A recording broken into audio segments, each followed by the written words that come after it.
Islam Indonesia sedang mendapat tantangannya. Ia sedang dirongrong oleh sebagian orang seolah-olah bahwa Islam di Indonesia harus seperti persis Islam yang ada di Arab Saudi sebagai tempat turunnya Islam pertama. Padahal sejak awal Islam memberikan karakter bahwa ia terbuka terhadap seluruh penafsiran asalkan tidak menyentuh aspek-aspek di mana penafsiran itu memang dilarang, atau aspek-aspek yang disebut aspek qot'i, aspek mutlak dalam Islam yang tidak boleh ditawar-tawar. Misalnya bahwa jumlah rakaat sholat subuh itu 2 dan jumlah rakaat sholat maghrib itu 3, itu tidak bisa ditawar-tawar lagi. Tapi kemudian banyak aspek dalam Islam yang bersifat ijtihadi, artinya dia diperbolehkan untuk ditafsirkan sesuai dengan konteks. Konteks itu sangat dihormati dalam Islam sehingga ia boleh ditafsirkan sesuai dengan konteks yang melingkupi setiap manusia. Maka dikatakan dalam salah satu hadis Nabi, Islam sholihun likulli zaman wal makan.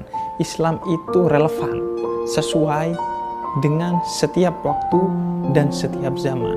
Maka perlu penafsiran-penafsiran untuk Islam itu sesuai dengan setiap zaman dan setiap tempat yang melingkupinya, menjadi konteks dari Islam itu sendiri.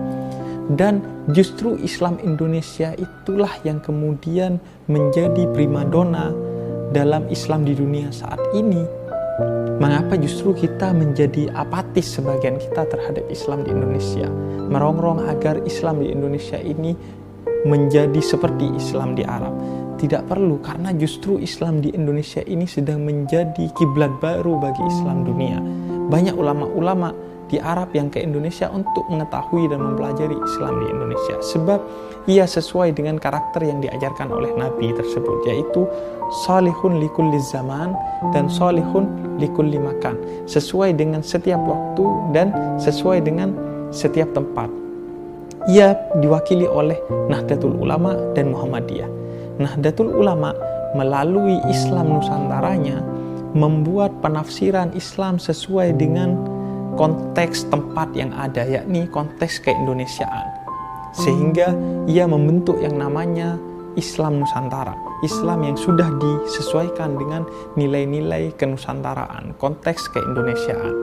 Sebaliknya kemudian Muhammadiyah melengkapinya dengan Islam kemajuan. Islam berkemajuan Muhammadiyah adalah Islam yang disesuaikan dengan konteks zaman, konteks masa kini, konteks modern dan kontemporer. Sehingga akhirnya kita di Indonesia memiliki Islam yang sesuai dengan keinginan Nabi, yakni Islam yang Nusantara dan berkemajuan, Islam yang sesuai dengan konteks keindonesiaan dan konteks zaman masa kini. Itulah yang justru kita perlu syukuri. Jika kita kemudian membayangkan bahwa Islam itu seperti burung, maka Nahdlatul Ulama dan Muhammadiyah seperti dua sayapnya. Dia melengkapi konteks zaman, konteks ruang, dan konteks waktu dalam Islam, sehingga Islam kita terus menjadi Islam yang sangat progresif sesuai dengan konteks yang melingkupi kita. Dengan begitu, maka semakin kita berislam, semakin pula kita tidak ketinggalan zaman dan tidak harus bertengkar dengan konteks ruang yang melingkupi kita. Karena memang pada dasarnya karakter Islam adalah ia sebagai berita gembira dan ia juga sebagai agama yang memudahkan bagi manusia. Jika kemudian Islam kita harus berkiblat kepada budaya Arab, maka Islam justru akan menjadi sulit bagi kita untuk diterapkan di Indonesia. Oleh karena itu, Islam yang ada di Indonesia saat ini adalah Islam yang sudah sesuai dengan kehendak Nabi, yakni sesuai dengan konteks zamannya dan sesuai dengan konteks ruangnya. Dan itu perlu kita syukuri bersama. Sesuatu yang mungkin tidak dimiliki oleh masyarakat Muslim di berbagai tempat di luar Indonesia. Islam Nusantara kembali dihebohkan. Ia dianggap sebagai sebuah istilah yang bermasalah karena ada dua hal. Yang pertama, Islam Nusantara dianggap menyalahi Islam yang satu. Bagi sebagian umat Islam, Islam dinilai haruslah satu, tidak ada varian-varian di antara Islam itu sendiri.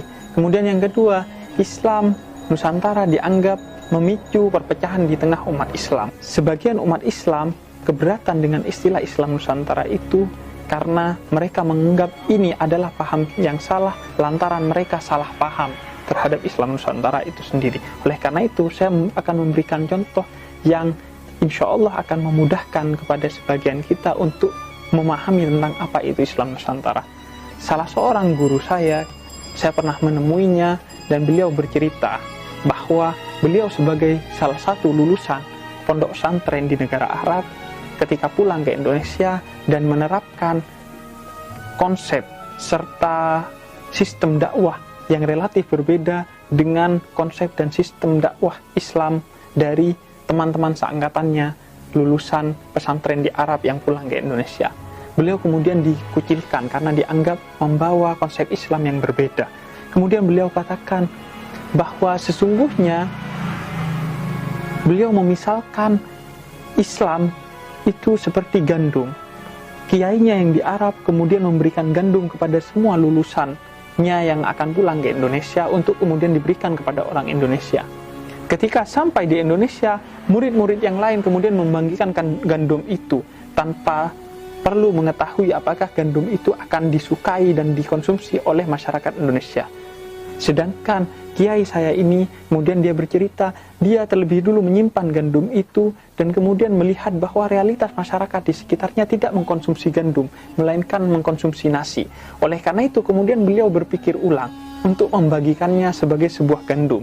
Akhirnya setelah beliau berkeliling bahwa beliau mengetahui orang-orang di sekitarnya itu mengkonsumsi roti, sehingga gandum yang diberikan oleh kiainya dari Arab, beliau sebarkan kepada masyarakat sekitarnya ketika sudah diolah menjadi roti terlebih dahulu. Inilah yang kemudian dipermasalahkan oleh kawan-kawan seangkatannya. Padahal beliau jelaskan, gandum yang dibagikan dalam bentuk roti oleh beliau sebenarnya hanya agar masyarakat di sekitarnya lebih menerima gandum itu dan mau mengkonsumsinya. Sebab jika dibagikan sebagai sebuah gandum, relatif akan ditolak oleh masyarakat sekitarnya karena mereka tidak terbiasa mengkonsumsi gandum. Olahan gandum itu bisa bermacam-macam, bisa roti, bisa bubur gandum, dan lain sebagainya. Dan ketika gandum itu diolah menjadi roti, sama sekali bukan berarti kemudian gandum itu tidak lagi gandum, atau bukan berarti menghilangkan nilai kegandumannya. Oleh karena itu, kritik terhadap Islam Nusantara bahwa Islam Nusantara menyalahi Islam yang satu sebenarnya tidak tepat.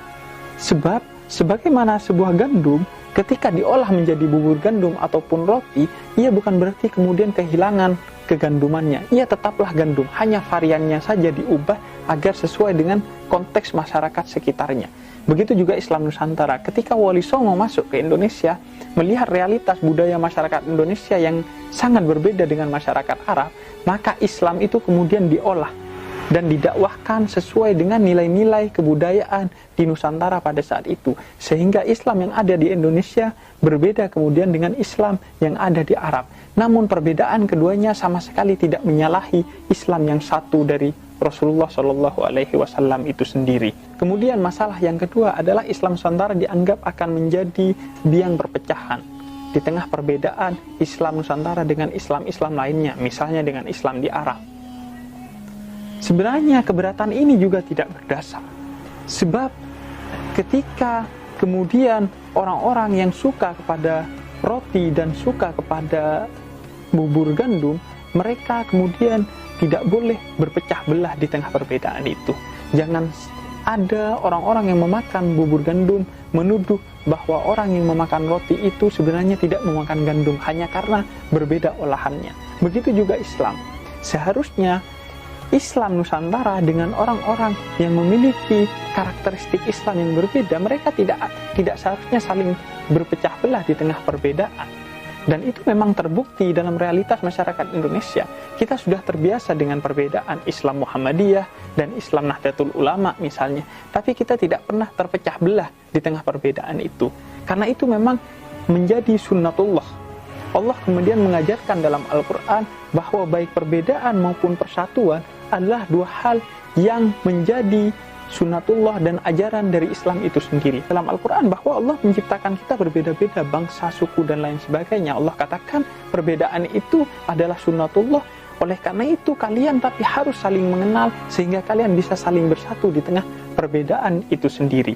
Dan itulah yang diajarkan oleh imam-imam madhab dalam fikih. Begitu juga tokoh-tokoh Islam di Indonesia. Mereka mengajarkan di tengah perbedaan sebagaimana dikatakan oleh Syauqi, salah satu penyair Arab, di tengah perbedaan yang terjadi jangan sampai perbedaan itu merobek rasa kasih sayang sebagai manusia di antara kita. Sebuah kisah dari Prof. Umar Syihab dalam sebuah karyanya menjelaskan secara utuh bahwa perbedaan di antara tokoh-tokoh di Indonesia maupun imam-imam di antara imam-imam fikih itu tidak pernah menjadikan mereka terpecah belah di tengah perbedaannya. Dikisahkan suatu hari Buya Hamka diundang berceramah di masjid yang dibangun oleh kakek Prof. Umar Syihab yang bernama Masjid As-Said. Di sana sebelum kemudian tiba waktu berceramah, Buya Hamka yang diundang pada saat itu diawali dengan acara maulid. Buya Hamka dikisahkan duduk mengikuti maulid Nabi dan berdiri ketika mahalul qiyam sebagai bentuk penghormatan kepada komunitas yang ada di sana.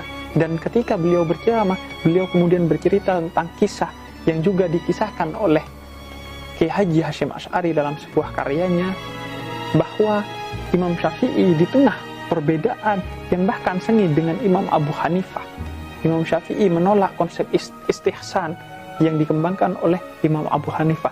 Namun di tengah perbedaan itu, mereka tetap ada dalam penghormatan dan suasana yang hangat di antara mereka dalam satu kesatuan. Oleh karena itu Imam Syafi'i pernah berziarah kepada Imam Abu Hanifah dan menghatamkan Quran beberapa kali yang beliau hadiahkan kepada Imam Abu Hanifah. Maka perbedaan antara Islam Nusantara, Islam Berkemajuan, Islam Nahdlatul Ulama, Islam Muhammadiyah itu hanyalah varian tafsirnya. Perbedaan itu tidak berarti kemudian menyalahi Islam yang satu dan juga tidak seharusnya menjadi biang perpecahan. Karena di atas perbedaan itu kita diajarkan oleh Rasul untuk saling bersaudara, ukhuwah Islamiyah, yang dikatakan diibaratkan kita sebagai satu tubuh. Di tengah perbedaan mata dan kaki, namun ketika kaki tergelincir dan luka, maka mata juga akan menangis. Itulah rasa kasih di tengah perbedaan. Dan begitulah Rasul mengajarkan kita agar tetap berkasih sayang di tengah perbedaan di antara kita sebagai umat Islam.